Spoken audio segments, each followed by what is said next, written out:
안녕하십니까? 네. 우리 샬롯 교회 성도님들 행복한 안식일, 하나님의 특별한 축복이 이 교회 또 특별히 또 이 예배에 함께 하시는 여러분 모두에게 함께 하시기를 간절히 기원합니다. 저는 미국에 온 지 올해로 딱 10년이 됩니다.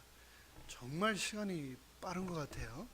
그래서 요즘은 어르신들이 미국에 이제 30년 됐다, 50년 됐다. 근데 정말 금방인 것 같다라는 말을 조금 할 것 같습니다. 조금. 예. 그런데 10년 전에 처음 제가 미국에 올 때 어디로 왔냐면은 베리언 스프링스 미시간으로 왔습니다. 공부를 위해서요. 그리고 미국에서 첫 목회를 루이빌 켄터키에서 했는데요. 지금 비록 제가 LA 캘리포니아에 있지만 이곳 동부 생각이 많이 납니다. 그리고 가끔 이렇게 집회를 위해서 오면은 꼭 고향집에 온 것 같아요. 이 길거리 풍경이라든가 이 예배 드리는 이 교회 분위기라든가 이것이 정말 포근하게 집에 온 것처럼 저를 편안하게 해줍니다. 특별히 우리 성도님들 어제 도착하고 이제 만 하루밖에 안 되는데 너무 맛있는 거를 많이 주셔가지고 제가 아주 벌써 막 이 사랑의 살 또 몸의 살이 잔뜩 찐 것 같습니다. 너무나 주신 큰 사랑, 여러분들의 사랑에 진심으로 감사드립니다. 우리 어제 그리고 오늘 내일 계속해서 이번에 동행이라고 하는 제목으로 말씀을 전하고 있는데요. 원래 계획은 하나님을 자랑하라라고 하는 제목으로 준비를 했는데 그 말씀을 제가 내일 하고 오늘은 내일 원래 드리기로 준비했던 내가 다시 일어서는 이유라고 하는 제목의 말씀을 드리도록 하겠습니다. 제가 섬기고 있는 남가주에 있는 세리토스 교회는 여러분들이 짐작하시는 것처럼 아주 옛날에 이민 오신 이민 1세대들이 많이 계셔요. 그래서 어르신들이 굉장히 많으십니다. 근데 매주 접하는 소식이 그분들이 넘어졌다는 소식입니다.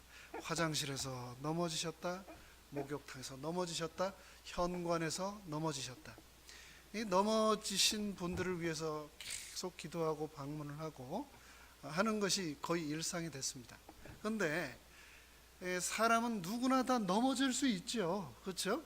그런데 넘어졌을 때 벌떡 일어나는 사람이 있고요, 넘어지면 못 일어나는 사람이 있습니다.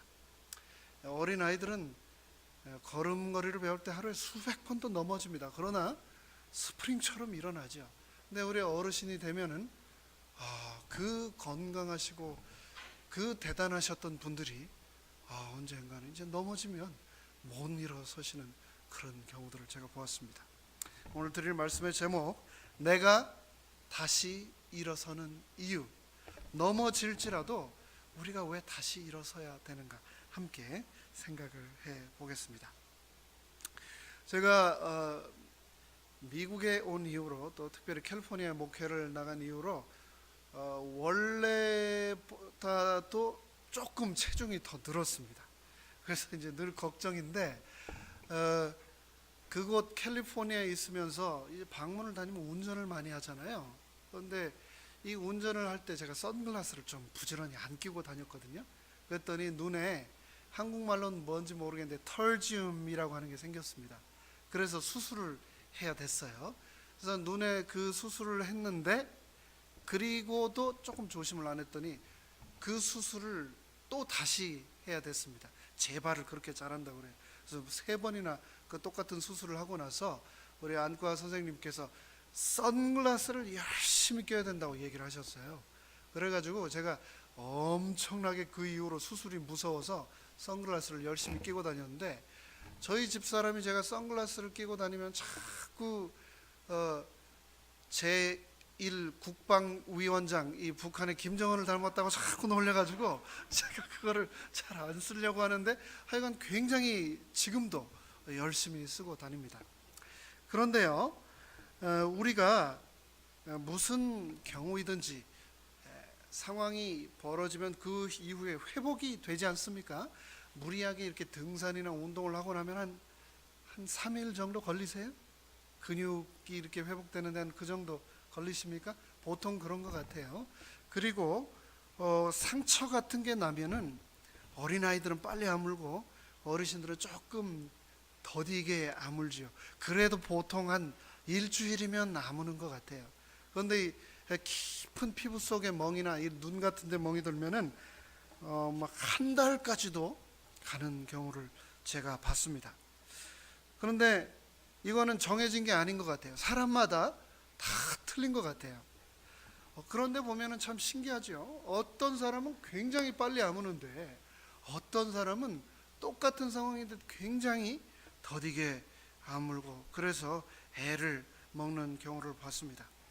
그런데 우리의 몸만, 우리의 근육만, 우리의 신체 기관만 이렇게 회복이 필요한 게 아니라 우리의 마음도 상처를 받고 때로는 회복이 필요한 그런 경우가 있습니다. 근데요, 어떤 사람은 마음의 상처를 받아도 아유 괜찮아 지나간 일인데 하고 훌훌 쉽게 털어버리고 금방 일상으로 돌아가는 사람이 있는가 하면 어떤 사람들은 한 번 받은 상처를 회복하지 못하고 그 마음의 상처가 덧나고 곪고 깊이 멍드는 그런 경우가 있습니다. 좀 신기하지 않습니까? 똑같은 상처인데 어떤 사람은 이 마음의 상처가 쉽게 훌훌 털어지는데 어떤 사람은 이게 회복이 쉽게 되지 않는 걸까요? 무엇이 그런 차이를 만들까요? 그것에 대해서 이 과학자들은 뭐라고 얘기를 하냐면 우리의 몸은 뼈와 근육으로 구성되어 있지 않습니까? 그래서 이 뼈를 근육들이 튼튼하게 지지해지고 지탱을 해주는데 그런 것처럼 우리 마음에도 근육이 있다는 거예요. 그래서 마음이 너무나 피로하거나 지쳐있거나 약한 상태에 처하게 되면 마음의 상처가 입히지게 되었을 때 회복이 늦어지게 된다는 겁니다. 그것을 이 전문 용어로 뭐라고 그랬냐면은 회복 탄력성이라고 했습니다. 회복 탄력성. 한 나라의 자살 통계는 그 나라 국민들이 얼마나 정신적으로 건강한가 또 행복한가를 보여주는 단적인 지표인데요. 여러분 생각하시기에 한국 사람들의 마음의 근육이 얼마나 튼튼하다라고 생각하십니까? 이 미국 사람들보다 좀 튼튼하다고 생각을 하세요? 이 미국 사람들 평균보다 좀 한국 사람들은 많이 약하지라고 생각을 하십니까? 어떠신 것 같으세요? 이 한국에 요즘 일어나고 있는 그 사건들 있죠? 미투라고 하는 그런 사건들을 통해서 많은 사람이 자살을 하고 있어요. 굉장했던 그런 사람들이 생명을 스스로 끊고 있습니다. 그런데 이런 자살 뉴스가 신문지상을 장식하는 일이 한국은 사실 그렇게 새로운 일이 아닙니다. 많은 사람들이 그래왔습니다. 그래서 최근 한국통계청 자료를 보면은요, 1년에 15,000명이 자살을 하고 또 100만 명이 자살 충동 아래 고통을 받는다고 합니다. 그러니까 하루에 평균 대한민국에서 하루에 43명이 자살한대요. 1년 내내. 그 보릿고개를 넘고요. 6.25 전쟁 때 무너진 철교를 건너 식구들을 다 데리고 그렇게 38선을 넘어서 또 태평양을 건너서 이곳에까지 정착하고 그 어떤 시련이 있어도 살아남는 게 한국 사람인데 어떻게 하다 한국 사람들이 그렇게 되었나 그런 생각을 제가 좀 해보게 되었는데요. 왜 유독 어떤 사람들은 특별히 요즘 많은 한국에 있는 한국 사람들이 이 디프레션과 자살에 취약하게 되었는가? 참 요즘 보면 너무 어이가 없는 때가 많습니다. 전교 1등 하던 애가요, 전교 2등 하게 됐다고 아파트에서 뛰어내려요. 맨날 꼴등하던 애가 찍어가지고 우연히 하나 맞으면 신나게 막 맞췄다고 막 좋아하고, 그런 애들은 절대 그런 생각 안 하는데 꼭 전교 1등 하는 애들은 막 뛰어내린단 말이에요. 남자친구가 헤어지자고 했다고, 그랬다고 화장실에서 목을 메고 말이에요. 한국 사람이 이렇게 연약한 민족인가, 그런 생각을 좀 해보겠습니다.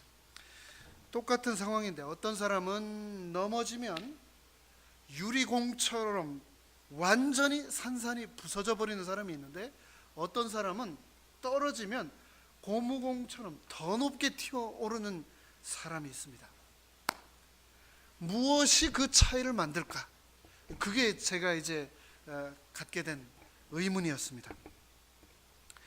서울 한국에서 국비 장학생으로 미국 이 MIT로 보내져서 박사학위를 받고 또 교수로 일을 하던 이상묵이라고 하는 분이 2006년 칼텍과 공동으로 진행되던 야외 지질조사 프로젝트를 위해서 캘리포니아 데스밸리를 지나가게 되었습니다.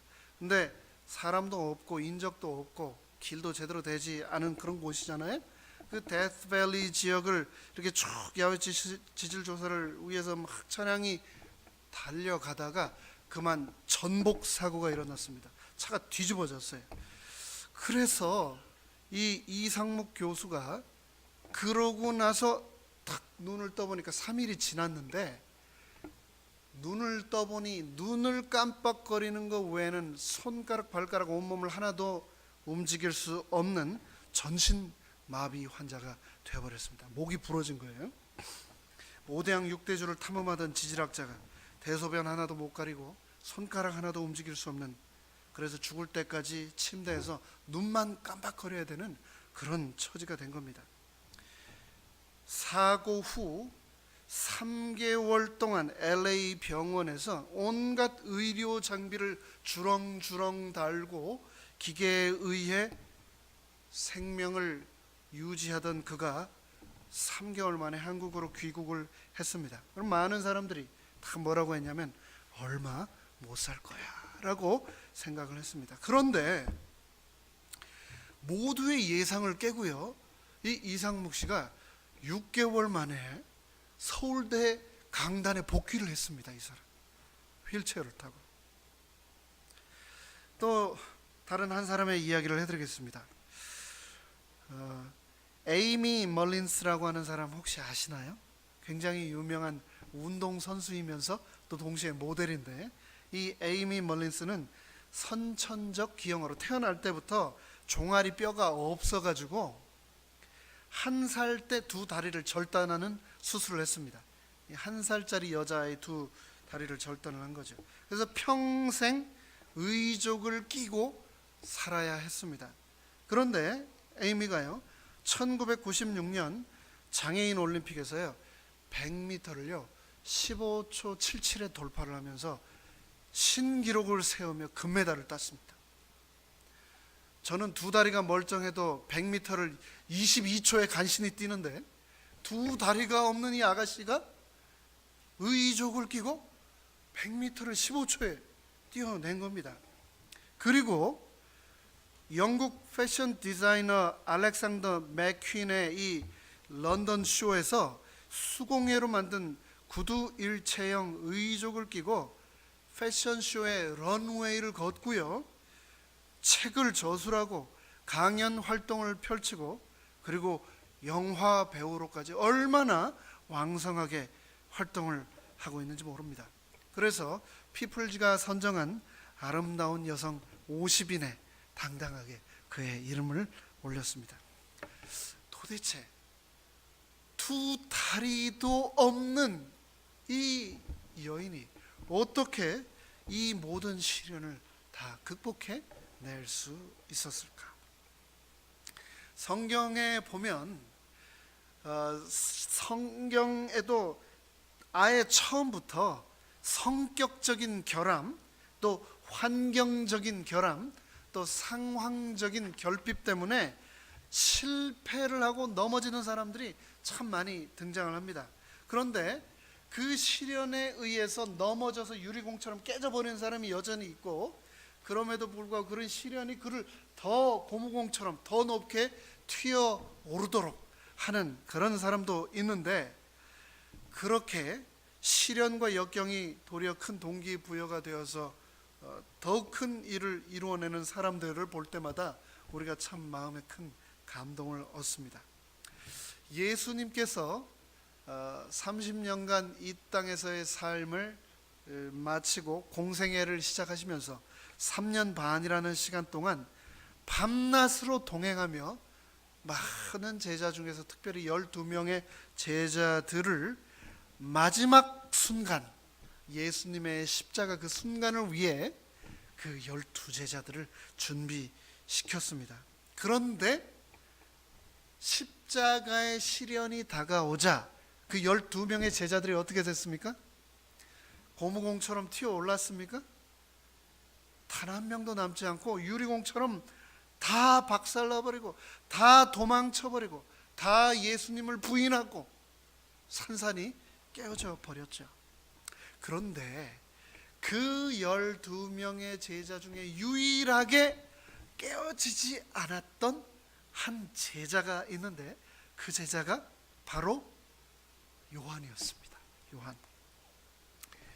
무엇이 다른 이 11명의 제자와 다른 요한을 만들어내었던가? 그 요한의 용기와 담력과 시련 극복의 힘의 비밀은 무엇일까? 제가 또 한번 생각해 보아야만 했는데요. 한번 우리 다 함께 생각을 해보겠습니다. 먼저 이 요한이라고 하는 이름, 한번 의미를 한번 생각해 볼까요? 요한은 히브리어로 요하난입니다. 요하난은 두 단어 야훼하고 하난이 합쳐진 단어인데, 야훼는 하나님이란 뜻이고 하난은 은혜라고 하는 뜻입니다. 그러니까 요하난은 하나님의 은혜라고 하는 정말 아름다운 이름입니다. 그래서 하나님은 은혜로우시다, 이 의미를 가지고 있는 이름을 얼마나 사람들이 좋아하는지 모릅니다. 이 이스턴 컬처가 아닌 웨스턴 컬처에서 아마 베스트셀러 이름이 이 요한인 것 같아요. 제가 보기에는 영어로는 요한을 어떻게 발음하죠? 저희가 존이라고 그러죠. 독일어로는요 요하네스라고 하죠. 그리고 또 프랑스어로는 장발장할 때 그 장이 요한이라고 그래요. 그 다음에 스페니쉬로는, 저희 그 캘리포니아는 스페니쉬 굉장히 많거든요. 근데 이 이름이 굉장히 많습니다. 스페니쉬로는 요한을 후안이라고 합니다. 후안. 그리고 러시아어로는 이반이라고 한답니다. 근데 이게 전부 누구냐면은 요한. 참 아름다운 이름이고 많은 사람들이 지금도 여전히 사용하기를 좋아하는 이름입니다. 우리가 기억하는 바대로 요한은 사랑의 사도라고 그렇게 부르죠. 그런데 원래 요한의 별명이 그거였던가요? 성경에 보면 처음 요한이 예수님의 제자로 부름받았을 때 다른 별명이 있었죠. 누구의 아들이냐면 우레의 아들이라고 그랬습니다.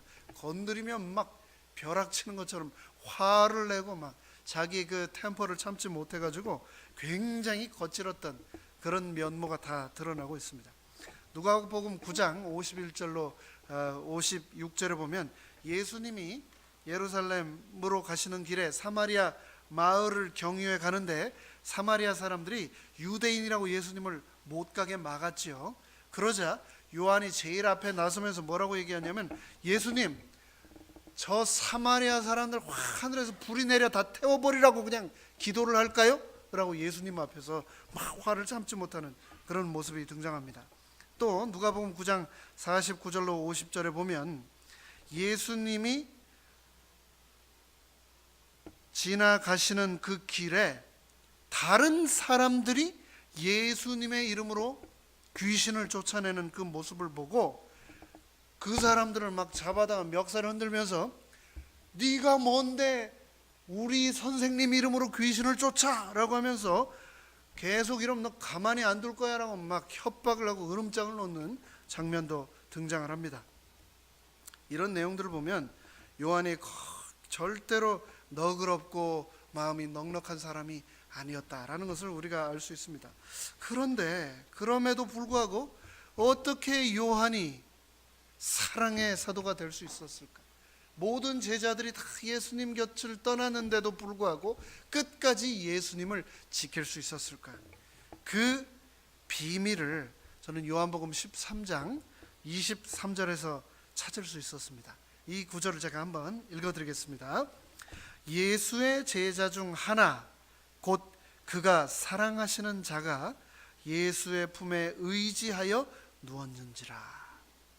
요한복음이지요. 이 요한복음에서 예수의 제자 중 하나 실명을 거론하지 않고 예수의 제자 그러면서 그에 대한 부연 설명으로 곧 그가 사랑하시는 자, 이 누구를 얘기하냐면 우리가 잘 아는 대로 요한을 얘기하는 겁니다. 요한이 자신의 복음을 쓰면서 예수님이 가장 사랑하셨던 사람이 바로 자신이었다라는 것을 이렇게 표현을 하면서 그 제자가 예수님의 품에 의지하여 누워 있었다라고 말을 하고 있습니다. 이게 본문을 보시면 무슨 내용이냐면 바로 최후의 만찬 자리입니다. 예수님이 돌아가시기 직전 제자들과 마지막으로 식사를 하시던 그 장면 중에 예수님 가장 가까이 예수님께 기대어 예수님과 함께 식사를 하던 자가 바로 요한이었다라고 말을 하고 있습니다. 그런데 사실 이 예수님의 제자들 중에서 요한은 예수님 가장 가까이에 있을 수 있는 형편이 아니었습니다.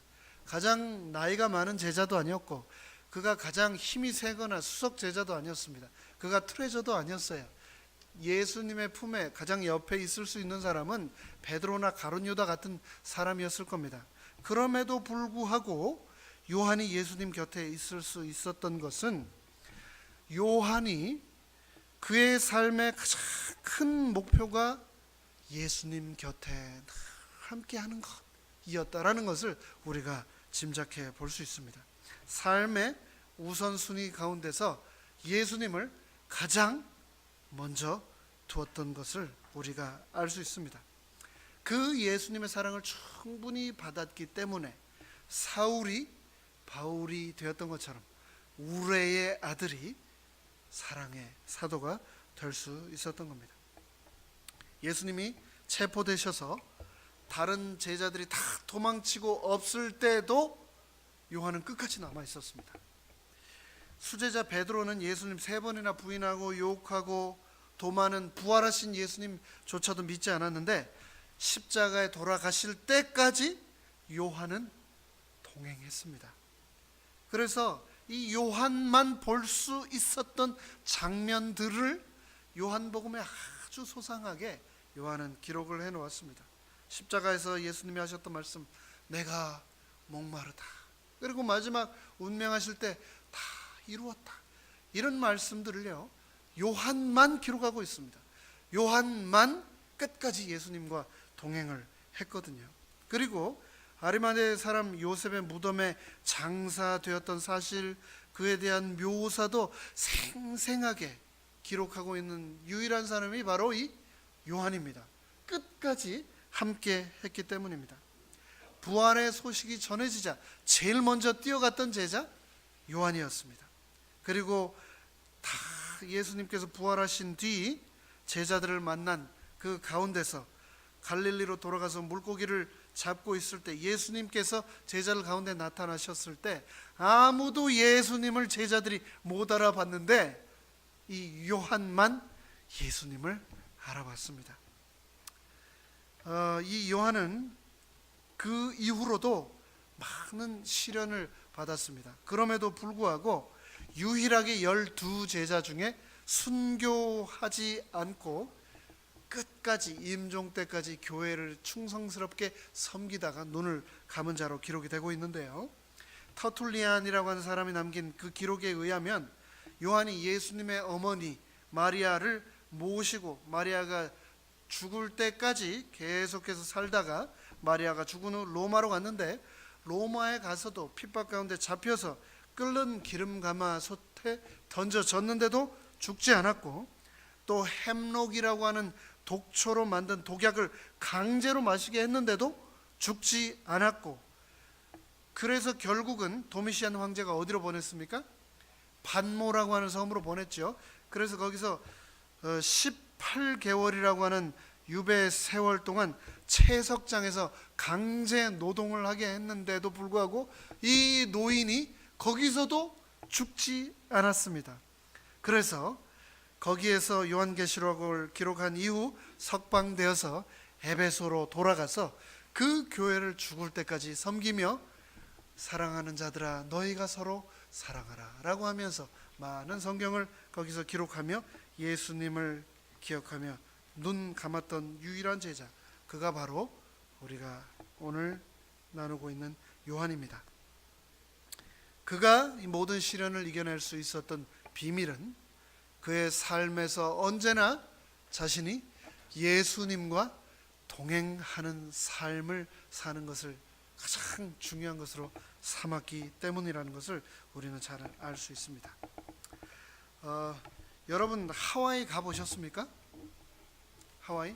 저희 큰아이가 학교에서 합창부를 하는데 5월 달에 하와이를 간대요. 하와이를 간다고 얼마나 열심히 노래 연습을 하고 있는지 모릅니다. 그런데 저는 안 가봐서 모르겠는데 하와이가 그렇게 아름답다면서요. 그런데 하와이에 카우아이라는 섬 가보셨습니까? 카우아이라는 이 섬은 하와이 군도의 북서쪽 끝에 있는 섬 둘레가 30마일밖에 안 되는 조그만 섬이라고 그래요. 가보신 분들은 잘 아시겠죠. 근데 그 섬의 인구가 다 해가지고 3만 명밖에 되지 않는데, 이 섬 전체가 폭포가 흘러내리는 섬 전체가 울창한 열대 정원인, 그렇게 정말 아름다운 이 땅의 마지막 지상 낙원 같은 그런 곳이라고 제가 들었습니다. 1년 365일 중에 350일이 비가 온다고 하니까 1년 내내 폭포가 얼마나 아름답게 흘러내리겠습니까? 그래서 유명한 영화도 거기서 많이 촬영이 됐죠. 블루 하와이, 또 주라기 공원, 그런 게 다 이 섬에서 촬영이 됐다고 합니다. 그런데 지금은 지상 낙원이라고 하는 이 섬이, 카우아이 섬이 옛날에는 그러지 않았다고 그래요. 특별히 1950년대만 해도 이 섬에 살고 있는 사람들은 정말 지옥 같은 그 섬을 벗어나지 못해서 어쩔 수 없이 살아가는 그런 곳이었다라고 했습니다. 하와이가 미국의 50번째 주로 1959년에 편입이 됐는데, 그 전에는 정말 오지 중에 오지, 개발되지 않고 문명도 없었고 가난과 대대로 질병에 시달리는 그런 사람들이 벗어나지 못해 사는 곳, 그곳이라고 했습니다.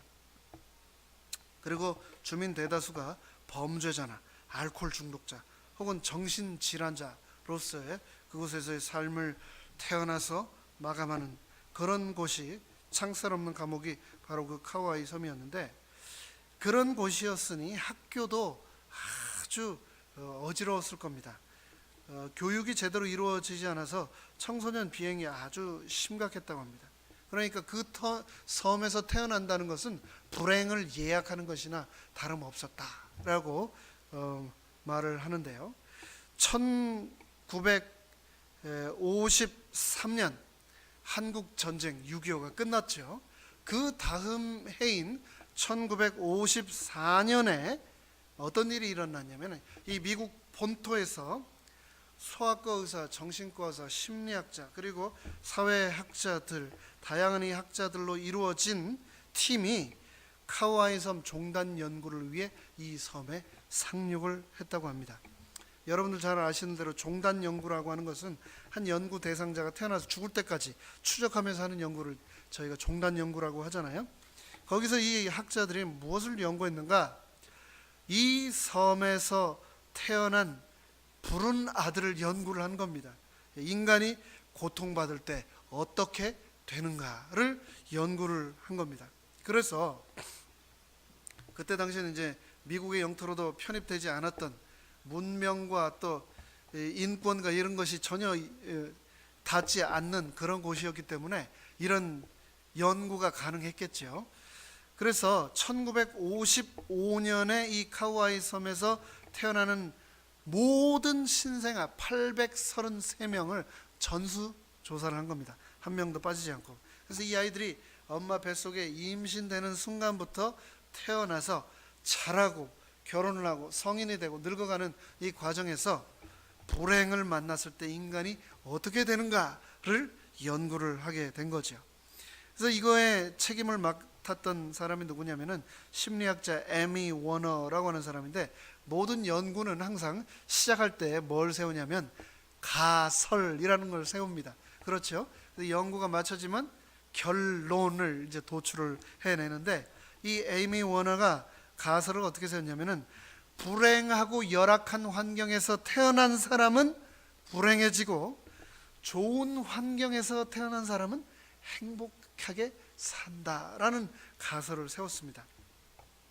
카우아이 섬에서 미혼모에게서 태어나 알코올 중독자와 마약 중독자 부모 밑에서 자라고 학교를 졸업하지 못한 아이들이 또다시 범죄에 빠지고 더 공격적인 성향을 보이고, 또다시 그 아이들이 결혼하지 않은 채 임신하고 아이를 낳고 그러다가 정신적 육체적 문제를 보이며 불행하게 죽어가는 것, 그것을 가설로 세우고 이 에이미는 연구를 시작하게 되었는데, 이 연구를 통해서 출생 환경과 양육 환경만 보고도 그 사람의 사회 적응 가능성을 유출해낼 수 있을 것이다 라고 이 사람이 전제를 한 겁니다.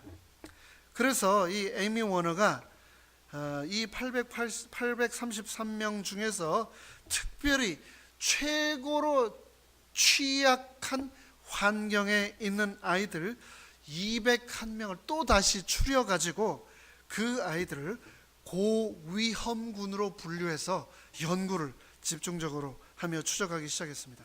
이 아이들은 이 카우아이 섬의 아이들 중에서도 더 가난하고 더 열악하고 부모가 이혼하거나 별거하고 또 부모나 조부모가 알코올 중독이나 정신질환에 앓고 있는 정말 희망이라고는 하나도 보이지 않는 그런 아이들만 골라가지고 추적을 시작한 겁니다. 근데 가설을 세운 것처럼 이 고위험군의 아이들은 학교 생활에 적응을 잘 하지 못했습니다. 학습에 장애를 일으켰습니다. 학교와 집에서 갈등을 일으켰습니다. 그리고 대부분의 아이들이 티네이저가 되었을 때 폭력 사건에 연루가 되어서 교도소에 다 들어갔습니다. 10대에 이미 임신을 해서 아이들을 출산을 했습니다. 전과 기록을 갖고 정신질환을 앓는 아이들도 많았습니다. 정확하게 예상한 대로 이 아이들이 많은 아이들이 사회 부적응자가 되었습니다. 그런데 이렇게 연구가 딱 결론이 나서 끝나야 되는데 너무너무 이상한 한 현상이 이 에이미 워너에게 발견이 되었습니다. 그건 뭐냐면은 이 고위험군에 있는 201명의 아이 전원이 201명이 전부 다 범죄자가 되고 미혼마 되고 정신질환자가 돼야 되는데, 이상하게 201명 중에서 3분의 2는 그렇게 불행하게 살아가는데, 이 고위험군에 있는데도 불구하고 3분의 1의 아이들은 너무나 정상적으로 살아가는 겁니다. 너무나 정상적으로 학교 생활을 하고 정상적으로 친구들을 사귀고 정상적으로 학교에서 좋은 성적을 받고, 심지어 어떤 아이들은 미국 본토에서 제공하는 스칼러십을 받아가지고 본토에까지 와서 대학을 다니고 성공해서 정착하는 그런 아이들이 있었다는 겁니다. 이제 40년 연구 결과를 마무리해야 되는데 예상하지 못한 이 3분의 1의 결과 때문에 에이미가 고민을 하기 시작하면서 다시 깊이 파들어가기 시작했습니다. 왜 이 똑같은 열악한 환경인데 왜 3분의 2의 아이들은 사회 부적응자와 불행한 삶을 살아가는데 이 3분의 1의 아이들의 비밀은 무엇인가? 그거를 집중적으로 추적하다가 드디어 공통점을 하나 발견했는데 그건 뭐냐면요, 이 그런 환경 가운데서도 건강하게 잘 자란 아이들을 보았더니 그 아이의 입장을 무조건 이해하고 받아들여주는 어른이 그 아이 인생에 한 명 있더라는 겁니다. 한 명. 그 사람이 엄마가 될 수도 있고 아빠가 될 수도 있고 혹은 할머니나 할아버지나 이모가 될 수도 있는데 최소한 한 명의 어른이 무조건적으로 이해해주고 받아주고 그 아이가 문제가 있었을 때 달려가서 안길 수 있는 그런 품이 이 3분의 1의 아이들에게는 있었다는 겁니다. 그러면서 제가 다시 한번 생각을 해보게 되었습니다. 말씀을 시작하면서 우리의 조국 한국은 OECD 국가 중에 자살률 8년 연속 1위라고 하는 자살공화국의 이 기록을 가지고 있는데 왜 그들이 그토록 힘들어하며 죽어가는가? 왜 그러냐면은 그 한 사람이 없다는 겁니다. 그 한 사람. 내가 너무 힘들어. 그 얘기를 들어줄 한 사람이 없는 겁니다. 인생의 막다른 길에서, 인생의 낭떠러지 절벽 끝에서 그 한 사람이 없어서 거기서 뛰어내리는 겁니다. 그런데 그렇게 죽어간, 하루에 43명씩 죽어가는, 그렇게 죽어갔던 모든 아이들도 사람들도 단 한 명의 예외도 없이 이 땅에 태어난 우리 모두는 다 사랑받기 위해 태어난 소중한 존재들입니다. 우리는 사랑을 받아야 됩니다. 왜냐하면 사랑을 받아야만 사랑을 또 나누어 줄 수 있기 때문입니다. 2000년 전 하나님께서는 우리가 사랑받아야 되는 존재라는 것을 아시기 때문에 아들을 보내셨습니다. 그리고 그 아들을 십자가에 돌아가시게까지 하시면서 우리의 단 한 사람이 되어 주셨습니다. 오늘 오후에 우리 목사님께서 저를 이 빌리 그레함 라이브러리 구경을 시켜주셨습니다. 근데 거기는 라이브러리가 아니고 들어가는 순간부터 나오는 순간까지 전도회를 다녀온 것 같아요. 들어가는 입구부터 아름다운 찬양이 흘러넘치고 들어가는 입구, 그리고 마지막 나올 때는 그 입구에 서신 백인 할아버지들이 디시전 카드를 나눠주시더라고요. 디시전 카드. 아직 예수님을 마음속에 영접하지 못했냐라고 하면서, 그러면서 그 내내 있던 사진과 영상물들과 책들과 사인들을 읽는 내내 그 안에서 울려 퍼진 말씀 중에 가장 많이 울려 퍼진 말씀이 바로 요한복음 3장 16절의 말씀이었습니다. 이 말씀 제가 내일도 또 한번 나눌 건데요. 하나님이 세상을 이처럼 사랑하사 독생자를 주셨으니 누구든지 저를 믿는 자마다 멸망치 않고 영생을 얻게 하시겠다. 그 말씀을 보니까 그 목사님이 지난 100년간 이 땅에 그렇게 간절하게 외치고 눈을 감으셨더라고요. 하나님의 뜻은 내가 눈물과 고통과 좌절 가운데 있는 것이 아니라 기쁨과 영생 가운데 살아가는 것이라고 성경은 말을 하고 있습니다. 앞에 말씀드렸던 전신마비 환자 서울대 이상묵 교수, 그리고 두 다리가 없이 올림픽 육상 금메달리스트가 된 에이미 멀린스, 그리고 우리가 성경을 통해 살펴봤던 사도 요한, 그들에게는 공통적으로 가장 가까이에서 그들을 지켜봐주고 무조건적으로 다 안아주었던 단 한 사람이 그들에게는 있었습니다.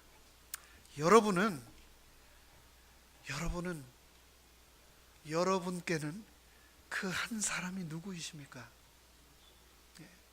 여러분은 누군가에게 그 단 한 사람이 돼 보셨습니까?